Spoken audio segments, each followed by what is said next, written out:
이런 본문 가지고 그리스도의 풍성한 식탁에 참여하라, 그리스도의 풍성한 식탁에 참여하라 이런 제목으로 말씀 나눕니다. 이 본문을 보시면 솔로몬 왕국이 이제 얼마나 풍성한가, 또 얼마나 넓은가, 또 얼마나 백성들이 평화롭게 사는가에 대한 전체적인 묘사들이 나와 있습니다. 20절에서 25절은 그 나라의 어떤 번영에 대해서 소개를 하고 있고요. 그 다음에 26절에서 28절은 병과 마병에 대해서 또 얼마나 풍성한가를 말하고, 29절부터 34절은 또 솔로몬의 지혜의 풍성함을 이렇게 쭉 기록을 하고 있습니다. 그래서 이 20절을 보시면 유다와 이스라엘의 인구가 바닷가에 모래같이 많게 되었다는 말씀이 있죠. 이 말씀은 또 족장들에게 했던, 아브라함이 했던 약속의 성취라고 볼 수가 있습니다. 제가 그 부분을 읽어드리면,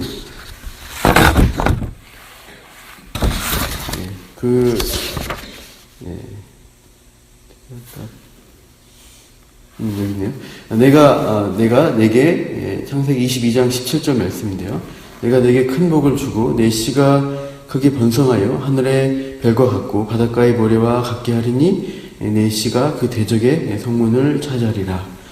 그래서 하늘의 별, 바닷가의 모래처럼 백성이 많아질 것이다 라고 약속하셨는데, 20절에 그런 표현이 있는 거죠. 바닷가의 모래같이 이스라엘 백성들이 많아졌습니다.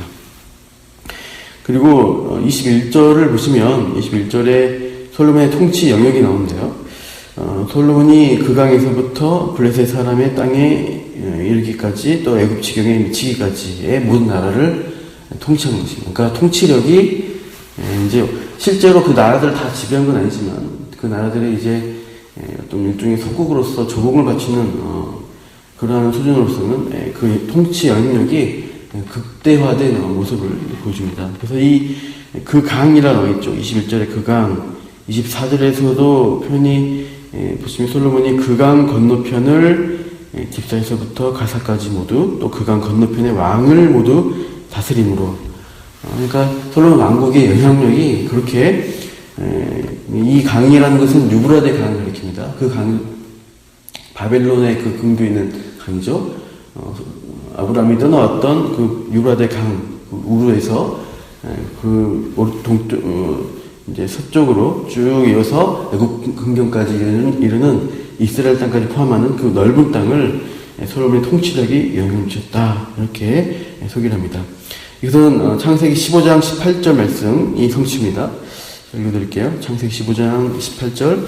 그날에 여호와께서 아브라함과 더불어 언약을 세워 이르시되 내가 이 땅을 애굽 강에서부터 그 큰 강 유브라데까지 내 자손에게 주노니 했습니다. 그 큰 강 유브라데에서, 그 강 했을 때 보면은 그 강으로 표현된 것은 유브라데 강입니다. 바벨론 그 지경에 이르는 그 강입니다.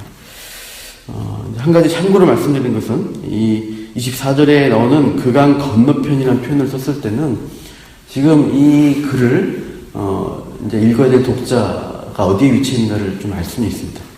그 강 건너편이라는 표현은 이스라엘 땅의 반대편에, 유브라데 강 이쪽 편, 동쪽 편에 지금 누군가가 있어서 쓰게 되면은 건너편이라는 말 쓰겠죠? 그러니까 사실은 이 열왕기 상하, 열왕기 나온 기록들을 다 끝까지 기록하는 사람들은 그 왕국이 멸망한 상태에 있는 사람들이죠.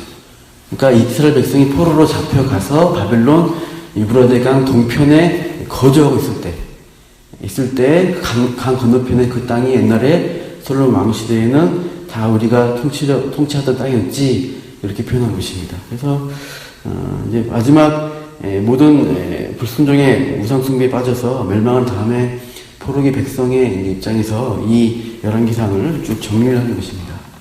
그러니까 그러면 이제 교훈을 얻으려 하는 것이죠. 그런 상황에서 그 강 건너편이라는 표현이 24절에 나온다라고 이해하시면 되겠습니다. 그 강이라면은 바로 앞에 흐르는 그 유브라데 강이다라고 그 당시 포로기에 잡혀있던 유대 백성들은 알았던 것이죠. 이러한 표현들이 지금 나오고 있고, 또 26절에서도 엄청나게 많은 마병에 대한 토계, 또 비슷한 표현이 29절에도 나옵니다. 지혜가 또 그런 것처럼 바닷가의 모래와 같이 많고 넓다는 표현으로 지혜와 총명, 솔로몬의 것을 19절에서 말씀하시고, 30절도 비슷합니다. 영역이 어떠냐 할 때, 동쪽의 모든 사람의 지혜, 페르시아나 뭐 바빌론 땅, 동쪽 끝에 있는 나라의 모든 지혜, 또 서쪽 끝에 애굽 땅에 있는 사람들의 모든 지혜보다 그 중심에 있는 솔로몬의 지혜가 뛰어나다, 이런 표현으로 풍성함을 소개를 합니다. 그래서 전체적으로 풍성함을 소개합니다. 이제 20절부터 25절이 좀 강조점이 있습니다. 조금 어려울 텐데 잘 들어보십시오. 20절에서 25절이 교차될 거라고 해서 앞뒤로 이제 감싸는 구조입니다. 그래서 20절에서 20절하고 25절이 연결이 됩니다. 20절이 솔로몬 왕국의 번영, 25절도 솔로몬 왕국의 번영을 소개합니다. 그래서 20절에 그 모래와 같은 백성들이 먹고 마시며 즐거웠다, 번영의 삶을 누리죠. 25절에도 유다와 이스라엘이 나옵니다. 단에서부터 브엘세바라는 것은 온 이스라엘을 가리킬 때의 어떤 또 관용적 표현이죠. 그래서 이스라엘 북쪽 끝 단, 남쪽 끝 브엘세바까지 온 이스라엘이 포도나무 아래, 무화과나무 아래에서 어떻게 살아요? 평온하게 살았다. 번영을 가리킵니다. 있고요. 21절은 솔로몬 왕국의 아까 했지만 영역입니다. 영역. 24절도 솔로몬 왕국의 영역이 또 나오고 있습니다. 강 건너편이라는 부분. 그다음에 22절하고 23절이 같은 걸 가리킵니다. 22절, 23절 한번 읽어볼게요. 시작. 솔로몬의 하루의 음식물은 가는 밀가루가 30고리요, 굵은 밀가루가 60고리요, 살찐 소가 10마리요, 초장의 소가 20마리요, 양이 100마리며 그 위에 수사슴과 누르와 암사슴과 살진 새들이었더라. 이 부분이 이제 가운데 22절, 23절이 있습니다. 둘 다 솔로몬의 풍성한 식탁을 소개해주고 있습니다. 22절은 이제 곡류가, 하루에 쓰는 곡류가 어느 정도인지, 23절은 육류가 하루에 쓰는 정도가 어느 정도인지를 소개하면서 그 풍성함을 강조하는 내용입니다. 그래서, 솔로몬 시대, 이제 표현을 보죠. 솔로몬 시대 백성들이 큰 번영과 행복을 누렸다는 거예요. 가장 겉에 부분. 근데 그 이유는, 솔로몬 왕국이 영역이 굉장히 넓어서 주변의 모든 나라들이 그 왕국을 감히 이제 군사적으로 침범하지 못하고 영향권 안에서 조공을 바쳤다는 것이죠. 그 조공으로 백성들이 풍성함을 누리는데 가운데 있는 22절, 23절 그 양이 어느 정도냐 했을 때 이제 하루에 쓰는 것을 소개하고 있습니다. 그래서 이 가는 밀가루는 조금 더 이제 또 고급스러운 밀가루겠죠. 그것이 30고르라는 양입니다. 이 코르라는 단어는 1코르가 218리터입니다. 굉장히 많은 것인데, 그러니까 30고르라고 하면은 6540리터 정도의 양입니다. 1000단위로 갑니다. 그리고 굵은 고르, 조금 더 이제 질은 좀 떨어질지라도 일반적으로 쓰는 굵은 밀가루는 60고르인데, 이것은 13000리터 정도 됩니다. 그러니까, 참, 양이 엄청납니다. 이러한 하루의 곡물을 소비를 하게 된다고 하고요. 23절에 살진소 10마리, 초장의 소 20마리가 나오는데요. 이제 초장의 소라는 것은 초장의 들판에 있는 소이겠죠. 방목해서 기르는 소는 이제 20마리, 일반적인 먹는 고기 소입니다. 그래서 그리고 양이나 그런 것들도 이제 일반적인 그런 고기들을 소비하는 거고, 살진 소는 특별히 잘 먹게, 맛있게 먹으려고 소를 이렇게 이제 관리한 거예요. 그래서 우리가 어떤 한우나 뭐 특제, 1등급 뭐 이런 거 할 때 좀 특별하게 뭐 살을 먹였다 간 거잖아요. 그런 것처럼 이 살진 소는 진짜 잘 맛있게 먹으려고 특별히 키운 소였죠. 그런 소를 10마리. 또 그 외에 또 이제 수사슴, 노루, 암사슴, 살진새 이런 것들은 이제 또 미식가들, 좀 별미로서 즐길 때 그런 고기들을 하는 이제 일부 그런 것들이 공급이 되는 것입니다. 그래서 이렇게 막대한 양의 음식물이 이제 솔로몬의 식탁에 올라간 것입니다. 27절에 보시면 솔로몬 왕과 왕의 상에 참여한 모든 자, 그러니까 왕의 신하들, 또 왕의 또 그런 궁전에 있는 자들을 위한 그 식탁들에 그것들을 위한 음식물인 것을 알 수가 있습니다. 이렇게 엄청나게 많은 풍성함을 솔로몬 시대에 누리고 있는 것을 이제 딱 가운데, 그 구조 안에서 가운데 있는 22절, 23절로 강조를 합니다. 그래서 굉장히 참 평화롭고 좀 우리가 기대하는 그런 모습 아닌가 생각이 들 수가 있습니다. 그러나 이 오늘 본문의 이 부분에 사실은 긍정적으로 보이지만 부정적인 요소가 이미 들어와 있습니다.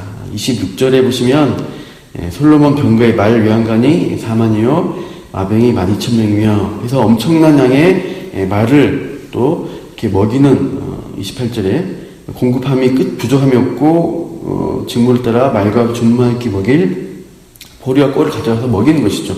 그 각 외양간에 가서 이렇게 공급하는데 그러니까 병마가 굉장히 많다는 것입니다. 그러나 신명기에서 보시면 하나님 이렇게 말씀하셨습니다. 그는 왕이 되죠. 왕은 병마를 많이 두지 말 것이요 병마를 많이 얻으려고 그 백성을 애굽으로 들어가게 하지 말 것이니 또 그 다음에는 또 17장 17절 그에게 아내를 많이 두어 그의 마음이 미혹되게 하지 말 것이며 자기를 위하여 은금을 많이 쌓지 말 것이니라. 이 왕에 대한 규례입니다. 왕이 이렇게 하면은 타락하기 때문에 하지 말라라고 모세의 그 치명기에서 말씀하셨던 것인데 솔로몬은 지금 왕으로서 엄청나게 많은 마병을 확보를 합니다. 그래서 점점 군사력을 의지합니다. 군사력을 의지하고 또 이제 여기는 없지만 아내를 굉장히 많이 둠으로써 외교적으로도 외교력에 어떤 힘을 많이 쏟는 것입니다. 그래서 군사력과 외교력을 의지해서 그 나라의 번영을 추구하는 모습이 본문에 나타나 있어요. 그냥 보기에는 잘 되는구나 싶지만 나중에 이 열왕기상 10장 이쪽 뒤로 가면은 솔로몬이 타락한 모습들이 나타납니다. 이런 것 때문에 타락을 하게 됩니다.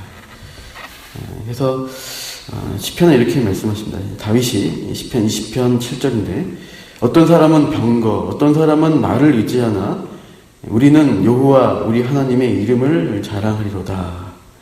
이러한 다윗의 시편의 고백처럼 이 병과 말을 점점 늘려가면서 그 군사력을 의지할 것이 아니라 하나님을 믿고 의지하는 왕이 되어야 하는데 이 솔로몬은 이미 참 인간적인 방법으로 이 나라의 번영을 추구하는 것을 보게 됩니다.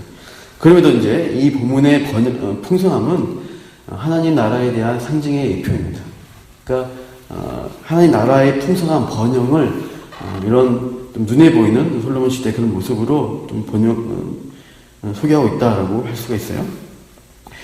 이것은 솔로몬보다 더 풍성하신 분, 실체이신 분, 바로 예수 그리스도의 풍성함을 소개하는 그의 나라의 풍성함, 예수님의 식탁의 풍성함을 우리에게 말씀을 하시고 있는 것입니다. 그래서 우리가 솔로몬이 부자 됐으니까 우리도 부자 되면 좋겠다. 아브라함도 부자 됐으니까 부자 되면 좋겠다. 그렇게 연결하는 것이 아니라 하나님은 영적인 풍성함으로 이 초점을 결국은 성취를 드러내십니다. 아브라함도 부자 되었던 이유는 영적으로의 부자인 것을 우리에게 알려주시기 위해서 그렇게 하나님이 이제 그 인생을 인도하시는데요. 그래서 우리가 이 솔로몬 식탁의 풍성함이 결국은 무엇을 가리키나 했을 때 예수 그리스도의 식탁의 풍성함을 생각하시면 됩니다.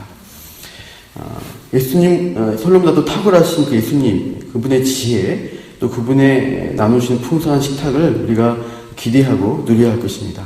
그 식탁이 나타나는 것은 예수님이 돌아가시기 전날 밤 최후의 만찬을 나누실 때 그 풍성한 식탁이 예수님이 소개를 해주셨습니다. 최후의 만찬, 영적인 만찬, 예수님의 살과 피를 상징하는 떡과 포도주를 나누셨죠. 그것은 결국은 그 자리에서 그걸 먹고 배부르게 먹고 즐겼다는 것은 아닙니다. 근데 그 나누신 의미가 무엇이에요? 파리하고 빈곤한 우리 영혼을 위한 양식을 주셨습니다. 실제로 이제 그것이 나눠진 것은 다음날 십자가에서 몸을 찢으시고 피 흘리실 때 죄로 공허해진 우리 영혼을 살리는 영적 식사가 그때 공급이 된 것입니다. 차려진 것입니다. 그래서 우리는 우리의 왕이신 솔로몬이 아니라 진짜 왕이신 예수 그리스도의 식탁에서 그분의 영적 풍성함을 누리고 즐기는 자들이에요. 우리가 그 왕의 신하들, 그 왕의 가족이기 때문에 우리가 예수님이 주시는 그 풍성함을 누릴 수 있다는 것이에요. 그래서 결국은 언제 완전한 식탁이 되냐? 재림하실 때 우리가 어디에 참여한다 되겠죠? 재림하시면 믿는 자들은 어린 양의 혼인잔치 만찬에 다시 참여합니다. 그때 완전한 평화와 번영을 영육간의 완전한 우리가 누리는 복이 있게 될 것입니다. 그래서 우리가 이 땅을 살아갈 때 그냥 먹고 마시는 것에 만 등 따스고 배부르게 사는 것이 만족이 아니라 우리 영혼의 파리한 영혼이 채워지고 만족되어지고 또 이제 완전해지는 그 재림의 소망을 가지고 살아가기를 하나님이 기대하시는 거예요. 그래서 오늘 본문처럼 이 솔로몬의 번영보다 더 풍성하신 예수 그리스도를 우리가 바라보면서 오늘도 누리며 기대하며 살아가시기를 축원합니다. 기도하겠습니다. 하나님, 오늘 솔로몬의 식탁의 풍성함, 그 나라의 번영에 대해서 본문을 우리가 봅니다. 하나님, 그렇지만 하나님 말씀의 궁극적인 풍성함은 그리스도를 통해서 우리에게 공급되고 이루어진다는 사실 또한 우리가 확인합니다. 하나님, 이 땅에서의 만족, 번영에 빠져서 우리가 영적 풍성함, 영적 소망을 잃지 않도록 오늘도 깨우쳐 주시옵소서. 많은 이 시대의 교회와 또 성도들이 이 땅에서의 삶에 너무 취하고 참 그 안에만 바라보는 이 땅만 의지하는 모습들이 있어서 하나님, 주님의 것들을 놓치고 있는 경우가 많습니다. 하나님, 우리 영혼을 깨워주셔서 참 그 솔로몬이라는 이름에 빠지지 아니하고 예수 그리스도의 이름까지 바라보며 그분의 풍성함을 기대하며 오실 그날까지 주님 안에서 먹고 누리며 더 완전한 그 식탁을 바라보게 하여 주시옵소서. 이렇게 복된 것들을 누리며 전하는 남문교회와 또 모든 성도들 되어지게 하여 주시옵소서. 맡겨드리며 예수님 이름으로 기도합니다. 아멘.